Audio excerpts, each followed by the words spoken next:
Hello, everybody, and welcome back to the podcast. This is Our Whole Childhood. I am your host, Patrick Teahan, and this is the podcast where we discuss everything childhood trauma, from the issues that we experience to the stuff that comes up in our families and to the healing work that we're all trying to get done. If that's interesting to you, let's check out this episode. So this episode has been on my list for ages to do because I think it's a really important story from my own childhood, specifically around growing up in a bar as a little boy with an alcoholic mother. I'm in the middle of writing a book right now, and I don't have an opportunity to kind of talk about this story as well as other stories from my childhood in that book. But this one, it's really near and dear to my heart, and I was really kind of thinking about things that we go through as kids that shape us.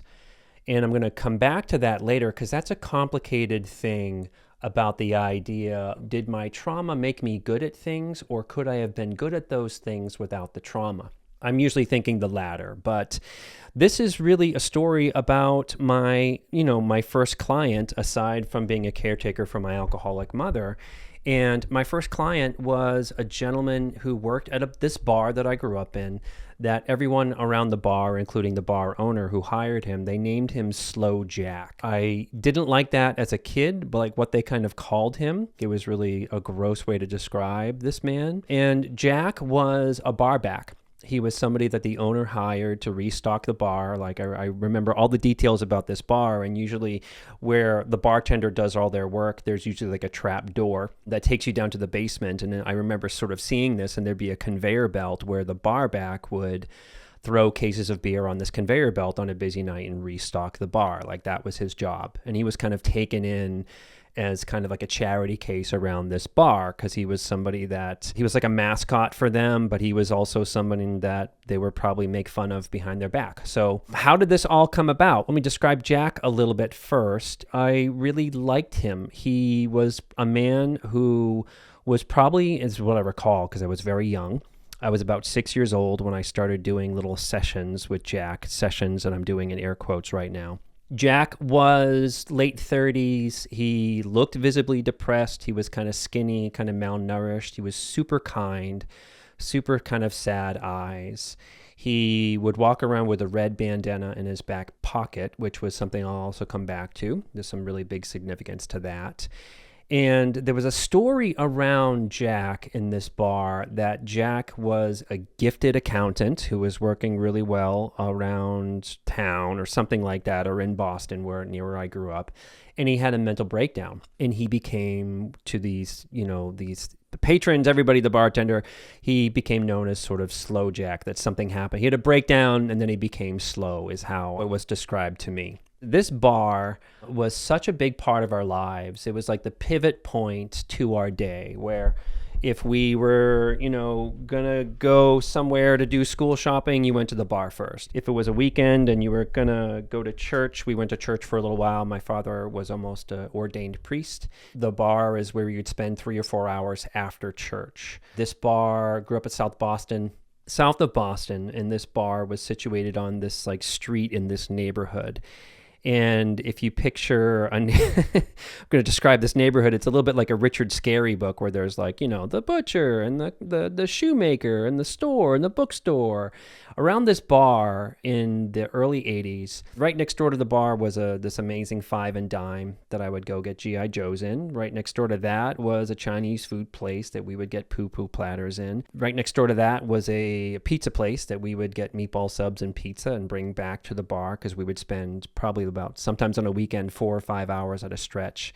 And we're like little kids, my siblings and I, growing up in this family of this chaos and abuse, but we had also, most of our social life focused on this bar. There was also the Cumberland Farms, this kind of convenience store across the street from the bar where they would send us out to get scratch tickets when we got bored and come back. There was a jeweler that would sell Smurf figurines when business was slow. There was a donut shop that wasn't a Dunkin' Donuts that had my first English muffin in. So on this one street is this all of these businesses that it's kind of wrapped up in the grossness of mid-'80s, early 80s, south of Boston, kind of a deteriorating neighborhood. But I also loved it because I'm a little kid loving English muffins and just craziness of it, and pizza and the five and dime. And there was also, I'm probably rambling like Grandpa Simpson here, but there's also a fish store that my father would get something called quahogs in, which were these stuffed clams that were mostly stuffing with a little bit of, and he thought that was an amazing New England delicacy that he would try to make us eat, but we weren't having it. So there's all this stuff. And at the end of this long street is my grammar school. And around that time, someone on the outside of the grammar school, there was this like utility kind of entrance thing, not attached to the brick building, that someone had spray painted the words U2 on it because U2 was huge.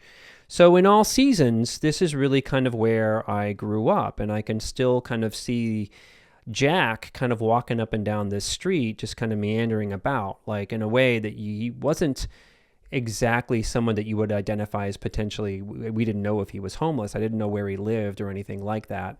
This is long before I knew how to do a mental status exam or a biopsychosocial like they taught us in my master's program. But anyway, that's really the scene of this bar that was in my whole existence, probably from the ages of like 4 till about I graduated high school. And it was an Irish bar, so it came with all of that kind of like quasi-Irish American culture. So if you picture people from New England, just barflies hanging out at this bar and putting in Born in the USA by Bruce Springsteen into the jukebox, like to give you a picture of like cultural time, everything that's kind of going on. So how did I start doing sessions and air quotes with this man is that I would be in the bar and Jack would be there and my mom would be sitting. They used to have in the back of the bar, there was almost like these kind of cubbies with a whole bunch, they're like, describe the bar a little bit, super dark, super smoky, with these benches, these banquettes that had this like puke green kind of quasi leather to them that had cigarette holes in them. If anyone grew up in alcoholism, this might be really familiar, might be really kind of triggering for you. There'd be a whole bunch of Miller Lite signs. I remember being fascinated with, it was a Miller Lite or Coors Light sign. It was almost like those lit up electric signs about the beer, and one of them was almost like a Windows 95 screensaver. It had this bouncing arch of these revolving lights in it that I was fascinated with. And my mother would kind of like, hold court in this kind of back of this bar kind of a thing. She'd smoke her cigarettes and she'd talk to all the patrons. There were a lot of Irish guys who were doing painting work and whatever. So this is really where our community and culture was, as crazy to use those two words around it. And I'd be sitting there and I might be bored or kicking my legs or whatever, and my mother would say something like, why don't you go talk to Jack? Jack seems sad. It says a lot about my mother. My mother was someone who was alcoholic. I think she also had personality disorder stuff going on. She would often be really keyed in with people's problems in a syrupy, not great way. She'd be all about someone's problems from a dramatic place, in a place that she was going to help or she was going to fix or she was going to seem a certain way. Like years later, it would seem like, she was kind of teaching us this kind of weird level of empathy, which I'm not trying to totally demonize. It is good to be focused on people, but really I figured out in therapy that the way my mother did it was really about her. It was kind of performative. She would be like, why don't you go talk to Jack? And then I would sit at a table and sort of like, she would say, why don't you talk to my son? Like kind of a thing, which is just insane when you really picture this whole thing about a 5-year-old or a 6-year-old talking to a grown man who's depressed, and we're just kind of chatting at a table in this back of the bar and in the middle of a day. Like this is like a Saturday at like 11 a.m. or something. I would sit down and I was a pretty, I think children are very, very heart-based. Some people I felt really uncomfortable around in this bar, and some people felt very familiar to me and safe. There was a woman bartender that felt really safe to me, like the bar owner. So we had relationships there. It's like I knew a lot of these people. They might buy me a Coke. It's like a stale Coke and a highball or whatever, or some pub fries. And I'd be this little mascot. So there were probably other people. We were the only kids in here, so we were well known. But I can't not imagine someone saying to my mother, like, I don't know if having these kids in here is such a great deal. Because it wasn't. The bathroom was gross. It was just, it's not a place for children, but it's where I grew up. She would say, why don't you go talk to Slow Jack? She would just literally say those words. And then Jack and I would sit down at a table nearby. I would kind of talk to him about why he might have been sad. I don't remember exactly what we talked about, but I do remember we had this like kind of camaraderie going on. He wasn't dangerous. He wasn't a perpetrator. He wasn't icky in any way. I can picture myself, like, why are you sad? Why are you quiet? Do you like G.I. Joes? Have you seen the Transformers comics or whatever was on my mind? And we would just kind of talk. And I think I was safer for him. I think he would talk more with me than the adults. I just want to take a brief pause here and talk about something that is near and dear to my heart. On this podcast, I don't have outside sponsorships because I feel like those sponsorships kind of muck up the message of the kind of work that we're doing. The thing that is near and dear to my heart is my monthly healing community. This is a program that I started about 1.5 years ago, 2 years ago, when I really noticed that my audience did not have access to kind of a community of like-minded people or resources or just specific guidelines and tools about how do you start working on childhood trauma. The membership is really comprised of 3 things. The first thing is weekly journal prompts that I send out every week. They are really focused on specific issues that childhood trauma survivors struggle with and how to reparent the inner child. They're really journaling, dialoguing inner child prompts. The other component is a whole bunch of coursework that people get, things like the Children's Bill of Rights, the family rules. My favorite on there is Reparenting the Inner Child, which teaches you how to dialogue with your inner child and do some self-led work. And lastly, the third part is every 2 weeks I do a live Q&A to give specific attention to members' questions, and we talk about it. Those are all recorded as a resource in the membership as well. There's a platform that's very, very easy to navigate. And I really love it. It's essentially a program I created for people who wanted to start doing some childhood trauma work and maybe they didn't have direct access to a therapist. The community component is really just one part of it. Many people kind of enjoy that. Many people just want to do self-led work, which is all okay to do that there as well. You just go to the podcast description, click on my website, and look around for membership, and all the information is right there, and you can sign up today, and I hope it's helpful to you. When I really kind of think about it, and like what I learned in therapy is already at such a young age, I was really focused on the adults and the modeling that my mom would do around these bars. Because my mom would do the same thing. Like if an Irish painter was down on his dumps or he just lost a job or he couldn't find a place to live, like my mom would kind of like, buy him a drink and kind of take care of him, but not really help him. For better or worse, like my mother had like this amazing bedside manner, but there's really more to it than that. So I'm kind of learning this from my mom about how to take care of people. And I'm having this discussion. I think that this happened like maybe 2 to 4 times that Jack and it would be this cute thing. So as Jack and I are kind of talking, my mom can be like, oh, isn't my son so sweet that he's really kind of like, he's trying to take care of this guy that we're all kind of also trying to take care of, but also kind of making fun of behind his back. That was already starting really young to be focused on others to the point that I didn't really know how later in life to focus on myself. I want to come back to Jack a little bit because the dysfunction around this bar is, again, it's the time and the place. It's like 1984, south of Boston, Irish bar. I think it was cool that they kind of took him in and gave him a job as, a bar back. But the idea that it came with like, making fun of him was odd. And thinking now as a clinician, post-masters is, I didn't think like this at the time as a kid. Again, I was just sort of like, why are you sad?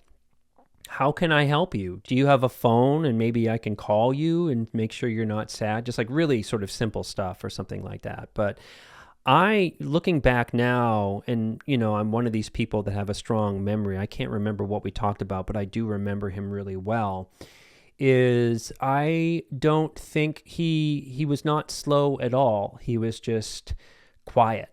And he would strike me as someone thinking about now, if I met him as a client now, I would be thinking major depressive disorder. Like really struggling with depression, but there was no cognitive issues. He was sharp. He was just struggling with a depression. The other thing that I didn't really dawn on me till years later was this idea around a red bandana.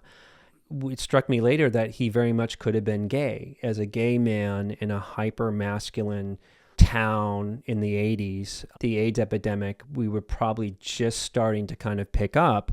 So another part of him might have been, he might have been living in this secrecy, but also this red bandana was kind of a code for other gay men of a safe way to kind of be able to signal to each other that they were homosexual, and that's sort of like also makes me think about, as childhood trauma survivors, we can all relate to having to hide things.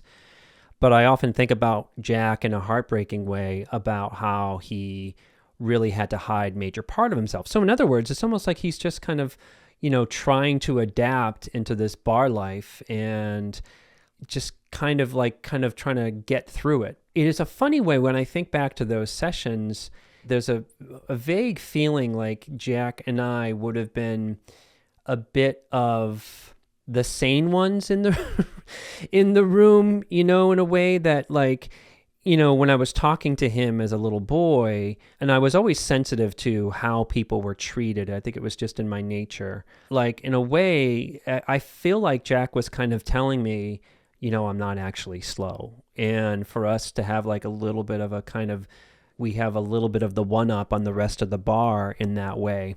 Or I would like to think that, I just remember the vibes in a way, like there was a little bit of a kind of a wink, wink, nudge, nudge, that I'm actually not as bad as they make me out to be.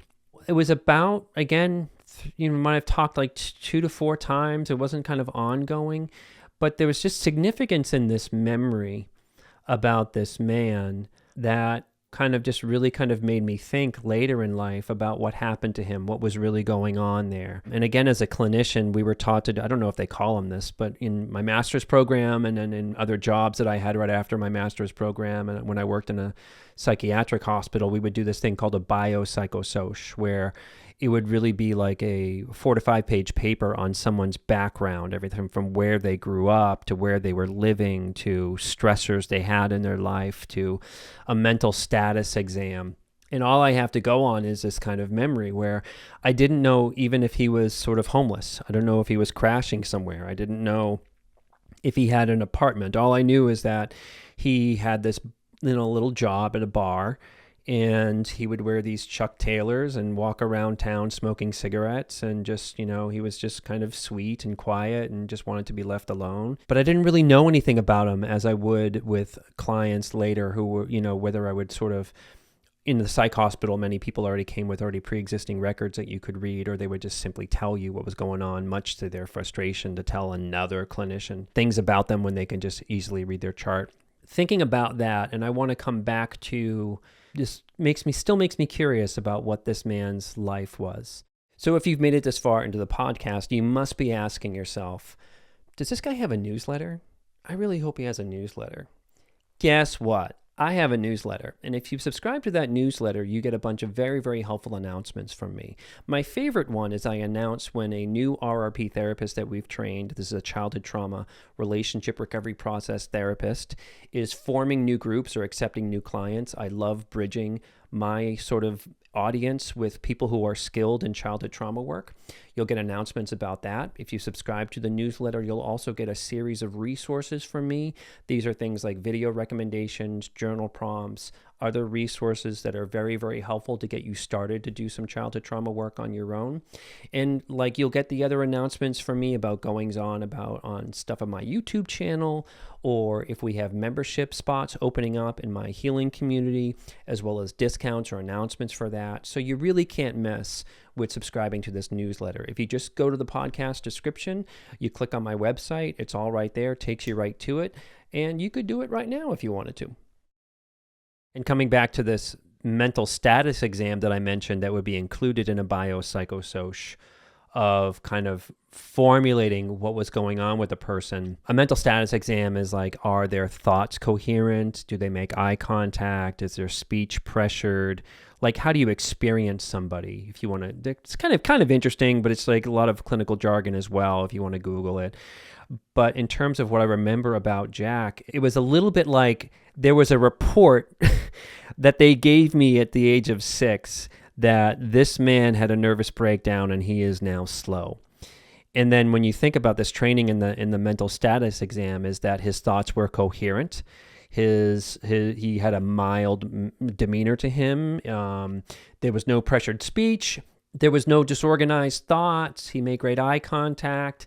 He just sort of presented as really appropriate, which is, I'm kind of chagrining now because oftentimes, when I was a clinician working in mental health, you would sort of get an intake report that did not reflect who the person was. And then a mental status exam was kind of handy for that, or changes in what the person was going through. But I'm still curious about what this man's life was, but I really hate the fact of how he was characterized.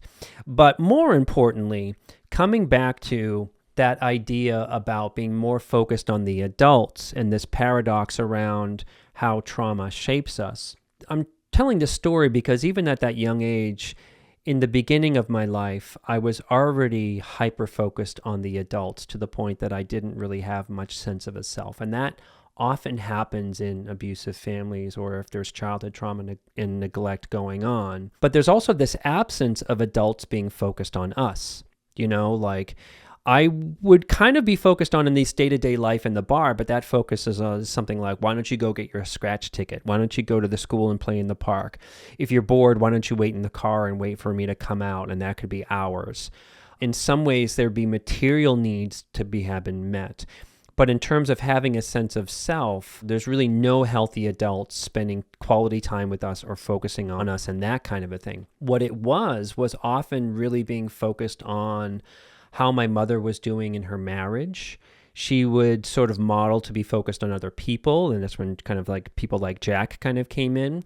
But in high school, when I started, middle school and high school, when I started to date people, I found myself really being uncomfortable being the focus in a place that it felt icky to kind of be the focus, where the story that I described about Jack was one of many stories that people go through around not knowing how to relate to other people because we are only knowing how to relate to them from a place of helping, that we're only focused on them. It can feel really uncomfortable when someone, if you experience like what I experienced growing up, or you're really parentified or really wrapped up in a parent's world, it can be a jarring experience when someone's like, what about you? My mentor, Amanda Curtin, would often talk about in her work with us when I did a childhood trauma work all those years ago, and it became part of my language as well. What I learned from her is something called the setup.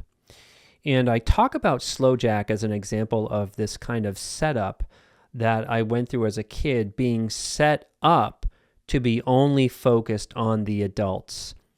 And as a concept around parental accountability when people are processing their childhood trauma. So in other words, when I was in a group with Amanda all those years ago, and I would be struggling with a relationship that was really, really codependent, or in the group therapy, which was highly interpersonal, powerful group therapy, and other people our relationships, we would talk about how we would trigger each other and process them, is people really noticed that I really had a lot of dysfunction around being present for people. I could do it from a place of helping, but I really didn't know how to be present with people by just being present. And I actually ruffled a lot of feathers in the group by simply kind of doing this advice giving, essentially, which is really kind of like group therapy 101 kind of a thing. It's just so people come in and they don't really know how to relate. They don't really know how to be present, but groups love to focus on helping and give advice. And I would really rub people the wrong way in that way. In coming back to the parental accountability is that in many ways, for a lot of our intimacy issues,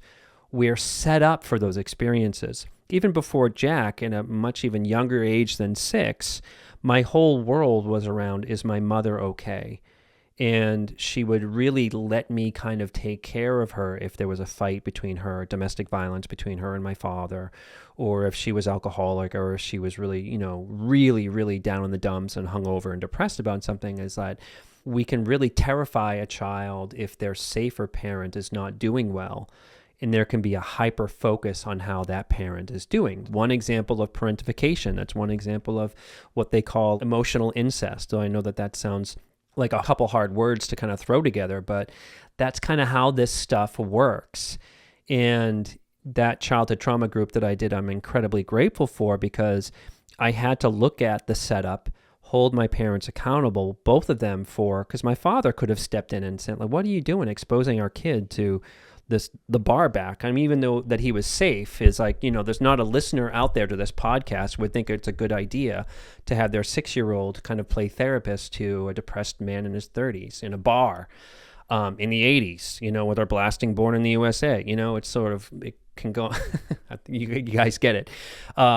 The accountability there in processing our childhood trauma is, for many clients who struggle with a sense of self or struggle with codependency to the point that they might really be in an adult relationship with someone in their romantic life, where what I'm trying to get at is as many survivors like me, including myself, that would seek out people like Jack to be their partners, that they could try to get through to, that they could kind of give therapy to, that they could try to like make okay in some way. Because it's sort of like, if we can fix these people, something gets corrected in our childhoods. Like, in other words, this is very much me, as I would date women similar to my mother. And if I could make them happy or fix them, and then we'd be happily ever after. I know that sounds kind of cliched, but that's really kind of, unfortunately, how this stuff works. So I want to get to this other idea around, some people could say, well, Patrick, maybe those early experiences really made you to be kind of a really good therapist, because you started young and you could really understand what people were going through. And this is kind of a conundrum in the healing world, where it falls into this idea of like, well, what doesn't kill you makes you stronger. I can take that at face value. I don't really have a huge problem with that kind of statement. I believe in the idea of human resiliency, but we're not doing that from a child-centric lens. I guess what I'm trying to say is that, that logic is flawed in the way that I still could have become a decent therapist or interested in psychotherapy or psychology or whatever without having to take care of Jack as a 6-year-old, or without having to take care of my mother going through domestic violence as a 4-year-old. Yes, it's good for children to learn empathy, but the issue that's going on there, the whole point of this podcast, is that young children need to be protected from adult issues that they can't handle. And in some ways, I'm taking on Jack's depression. I'm sitting there with him, trying to walk him through it, or wondering from the mindset of a 6-year-old, but I'm going for it. I think that children need to be protected from those things so that children can become who they want to be or what they're good at in safety. Yes, my mother taught me like a really good bedside manner. Like how I'm able to talk to you all now comes from the influence of my mother. Like, for better or worse, and I know I'm contradicting myself here. She kind of taught me to just go talk to him. Just go for it. Don't be afraid of people. But my point is that could have been done in a different way. That could have been done in safety. It helps that I understand my own childhood trauma and to be able to relate to clients in that way, or come through in my videos or my podcast or whatever. But I don't think it would have been necessary to have been understanding this or to have been good at it. So to plug that into other people's lives, is how this works in terms of childhood trauma is we can really be set up as kids to experience many adult relationships where we are taking care of dysfunctional people while not knowing where the line is or not having a sense of self. We can grow up in intense domestic violence or chaos or poverty or whatever, and we can be really, really good at solving huge problems. We can get good at making money from growing up in chaos and poverty. We can be really, really good at certain jobs. It's a cliche, but many childhood trauma survivors who grew up in violence or chaos or drama or whatever, they're excellent, like me, at being like a inpatient psych social worker, or an EMT driver, or a fireman, or a policeman, or something like that, where the intensity doesn't freak us out. But the setup is, there's a big price that we pay for those types of relationships and for those types of jobs. If you were set up as a parentified child, that you're the youngest of 3 and mom and dad are MIA, and you're getting your siblings out the door for school, and you're putting on Christmas on yourself, and you're amazing at these things, the price we pay is we don't know how to accept help. It's one thing. We don't maybe know a sense of self. We're caught in this weird place of resenting the work, but we also don't know how to not put on Christmas. It's, if anyone would love to hear anyone in the reviews or anything out there about like if you relate to what I just sort of said. The conundrum that I experienced in my early 20s is I found myself, even though I would take care of the people that I dated, much like I took care of my mother or I took care of Jack. I didn't solve Jack's problems, but I was there. I was there for him. In those early relationships, I was caught in a conundrum of really getting pissed off that the person wasn't changing and that I was taking care of them, but I didn't know how to not do that. That's another part of this setup, and to look at the accountability for how someone was brought up and around childhood trauma or experienced abuse and taking care of them is that, at the end of the day, what I'm kind of getting at is that it would have been great if there was another healthy adult in my life that kind of like swooped in and was just like, you know what, let's maybe not take this kid into a bar and try to do therapy with this. It's sweet and everything, but this is really inappropriate. Let's maybe like focus on this kid. Like maybe let's like, take him to the aquarium or get him some quality time with a parent, or ask him what his inner world is like, or show up with some consistency in that way. But essentially, what I'm getting at is I think that children need to not experience the pressure of taking care of the adults. I'll kind of end with this, which was really, it was beautiful. It was healing. It was something that my wife did many, many years ago when our son was around my age. He was about 3. And we were sitting at the kitchen table, and my wife had had a hard day at work. Like she was triggered about something, and she was telling me what happened at work to kind of get some help with it or just share. I forget what the issue was, but I'll never forget how she parented my son in it. So my son was nearby in the living room playing with toys, Legos, Thomas Train, whatever. And my wife starts kind of crying and describing what happened to her at work or the stress or whatever. And my son runs up to her and he's like, "Mommy, are you okay?" My wife, without missing a beat, says like, "Oh, you're sweet. I'm fine. I'm just talking about something with Daddy that made me sad today." And my son just kind of goes, "Okay, cool." And he goes back to his thing, like the alarm had been turned off for my son. And why I talk about that is, first of all, I thought it was beautiful parenting. Like, you're sweet to recognize my pain, but I've got it. I'm in charge of it. You don't have to take care of me, was her message, which was just, I was blown away how instantaneous she did it too. It was a major, I'll never forget that. Protecting him from the pressure of having to take care of her. And if you relate to that, try to relate to that to your present relationships. If you relate to having to take care of, you're hyper-focused on one of your parents or both of your parents or your siblings from a vigilant place, a lot of the work is around, what about you? What about you and all that? You know what I mean? And the accountability and the setup, looking at the setup and the accountability is, many of us should have been protected from those issues. And coming back to the example that my wife gave, is my wife was real with my son about it. Like, in other words, she was having big emotions, she was upset, but she didn't sort of allow him to take care of her. And what I mean by that is, coming back to Jack, healthy parenting would have been around, yeah, I think that man is struggling with something kind of going on, but let's let the adults focus on him because, like, you're a sweet little kid. It's not your job. I wanted to get that story out, really thinking about when I was putting this outline together for today around Jack, is there's other characters in my childhood that I just sort of like, I find that many like around me for some reason is sort of like Jack and I were kindred spirits, as we're sitting there in this little cubicle at this little table. And as he's, in another part of Jack, he could have been just kind of playing along and letting, I don't think that Jack was literally thinking that the 6-year-old was going to sort of solve his problems, but maybe he was just a sweet Eeyore-ish kind of guy that was just allowing this crazy mom to like have her moment. And maybe he just like talking to the 6-year-old or something like that.